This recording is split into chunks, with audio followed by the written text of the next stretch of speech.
بسم الله الرحمن الرحيم. Who's your favorite kind of people to roast? Odd-looking couples, interracial couples, mean? matched couples. I love an interracial couple. What do you mean odd?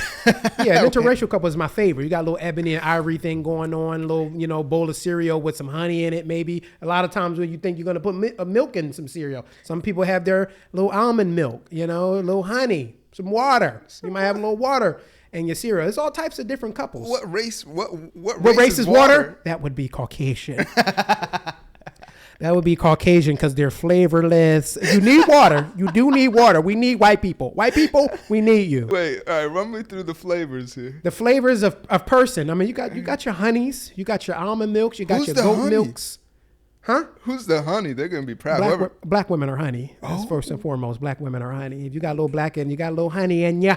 Little honey, and honey mixes well with other things. You can put a little honey in your almond milk. You can put a little honey in your buttermilk.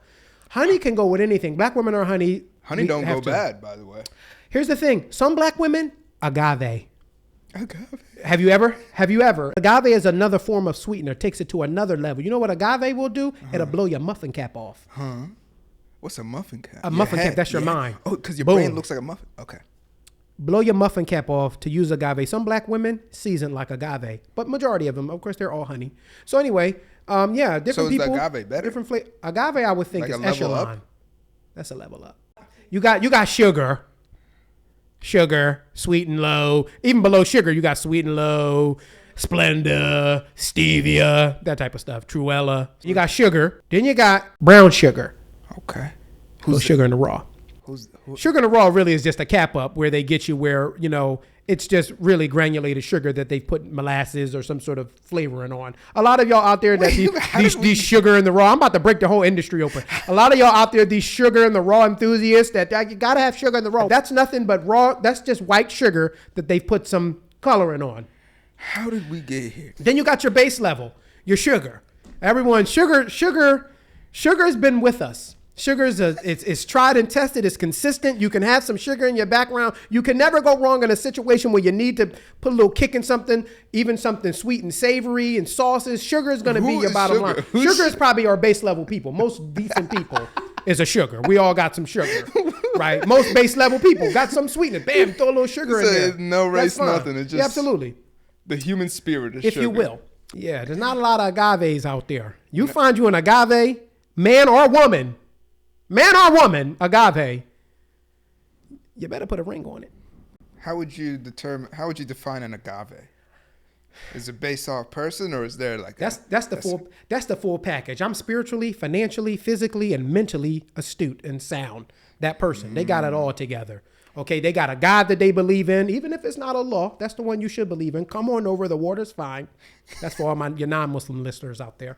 Come on over, the water's fine. You should believe in a law, but if you don't, they believe in some sort of God. Nice Christian man, Christian woman. Obviously, this is a Muslim podcast, so you got a nice little level of God. I guess I'll speak to the Muslims since that's your main audience. Is that you should have someone that has a baseline level of Islam. Right. You're Muslim. Let's at least start there. Because then if we start there, we both understand what the rules are. Right, exactly. You know what I mean? It's like when you play tag around the world, tag is different in different countries. You know what I mean? Tag in Egypt might be different than tag in Kensington and Allegheny. That's a little insider for our back office crew. Tag is different. Right. Okay? So around the world, basically, it's going to be different. What was my point again? It's wild that you use tag as your point, but you have to start at a base. You got to start, and it's different everywhere, right? The different like places tag, that you go, like tag, because my tangents are going to run all over the place. Okay, this is the second half of the interview. Then you can come a little bit further. Okay, this person has a financial capabilities as well, man or woman. You got something going for yourself. You got a vision that you can execute. You've established some things. You got to get your credits together. You're financially mature. You're mentally mature. You've worked out all your kinks from the past. You're not a person that's stuck on the past. You believe in the right now, the power of now. Shout out to Eckhart Tolle's a great book called The Power of Now. Okay, that people get stuck in the past, things that you can't change. And then we get fixated on the future, which is things that haven't happened yet, all while ignoring the right now. So you got a person that's exceeded and matured above all of that stuff, the trivial stuff. Yeah, my dad might have left me, or my auntie did this, or this person touched me, or I used to drink out, whatever it is. I've overcome all of my demons, and now I'm a dynamic individual. We're talking still about agave status. Keep up. This is agave status individual. They worked out all they mental instabilities. Right. They're new and improved them. They're financially sound. They don't just have accounts that go into the negative and it closes, or you're using $1 on gas now when you know your account's in the negative because it's gonna go through. You fill your car up. They're not living like that no more. They they got bank accounts and Roth IRAs and retirement. They got life insurance. These are people that we're adults now. Responsibility, if you will. But then there's different people out there. You can get a sugar that get with an agave. That's not going to last. You get sugar that might get with a liquid cane pump. You can get, it's some stevias out here. What's up with you and stevias? It's some stevias out here with some honeys. Y'all mismatched in your relationships. Okay, you got some good men and women out here with people that don't hold the same level of sweetness. You know, you talk about relationships quite often. And my comedy is a lot about relationships, because relationships are the bane of existence. Yeah, man. What are your thoughts on relationship? You just said it, basically. I'm pro-relationship. I think people should be in relationships. If you find someone that's good enough, that hits these points that make you feel special, I think people should be in relationships. You got to find the right person. You got to understand. They got this what do they talk about in that book? The relationship cycle. Right? They call it the relationship cycle. They say, women desire love and men desire respect. So you're in the relationship cycle, right? So this is what happens. Women desire love, men desire respect, right? So we go around on this circle. What happens is when a person doesn't feel loved, a woman, and respect and love look different for every person. What I would quantify as respectful, you might quantify something different. What happens is a lot of times, the person has to do the thing unconditionally, even when they're not receiving the thing back.